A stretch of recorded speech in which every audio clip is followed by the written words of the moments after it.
Hi, I'm Paul Sullenberger. In this video, we're going to cover the CeramicSpeed Bottom Bracket installation for the PF30 platforms, covering PF30, PF30 OSBB, PF30A, BBright, and EVO386. You're going to start with a clean bottom bracket shell, free of any burrs or debris. Go ahead and wipe it clean and make sure that you have clearance with no cables, housing, junction boxes in the way, so you got a good platform to start with. If you do have any internal cable routing, keep this in mind as you install both cups as well as the center sleeve to make sure there's no pinching or binding. We always like to start installing the non-drive side cup first, so you get a nice alignment and clear setup, as that's the more visible of the two cups. Depending on what frame width platform you have, there's going to be different sleeves that come with the cups, allowing you to get the proper spacing and get nice solid interface inside, protecting from contamination and debris. You may also have a bearing that's more outboard in the cup design rather than being flush with the frame, so be sure to take a look for the width of the frame and where the bearing placement goes for the cranks. On this demonstration bike here, this is a factor frame with a BBright 79mm wide shell. With this, it's a CeramicSpeed 4630 for a 30mm crank installation. We'll line up our drift with the logo on the cup. Have nice alignment to the frame. Go ahead and place our bolt through. We're going to go ahead and use the CeramicSpeed cone, mark number 12, to get good centering alignment.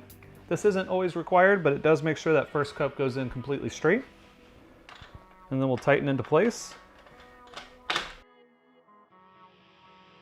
In an ideal frame fitment, we're going to bring this tight right in and get the lip of the cup to sit flush against the frame. We're good to go. We'll remove the tool head and the cone. We'll now select the second cup and the second drift. Go ahead and get everything installed. Now that we have our second drift, again, we're going to align, having the etching for the cup at the top for a nice look. We have the sleeve marked 79 to 92 to fit for the BBright width. The sleeve will engage, make sure you're good and secure, and just slide straight in. Double check the etching on the cup for a good look.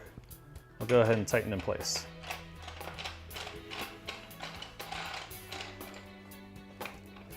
When you align the sleeve, make sure that you're free of any cables, electronic cables, hydraulic hoses. Now you're protected throughout the life of the use to keep anything from getting pinched inside or worn on the spindle. Again, we'll tighten nice and secure. You should have a flush, even lip all the way around on both sides.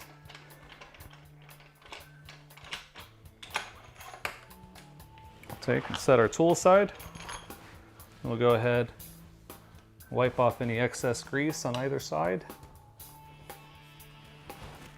We go ahead and take a feel, make sure the bearings are feeling smooth.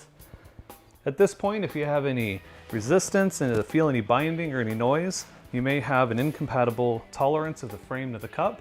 We want to go ahead and check, make sure everything was clean and neat and put together, and then go ahead and make sure everything's spinning correctly. You're now ready to install the crank of choice and go ride.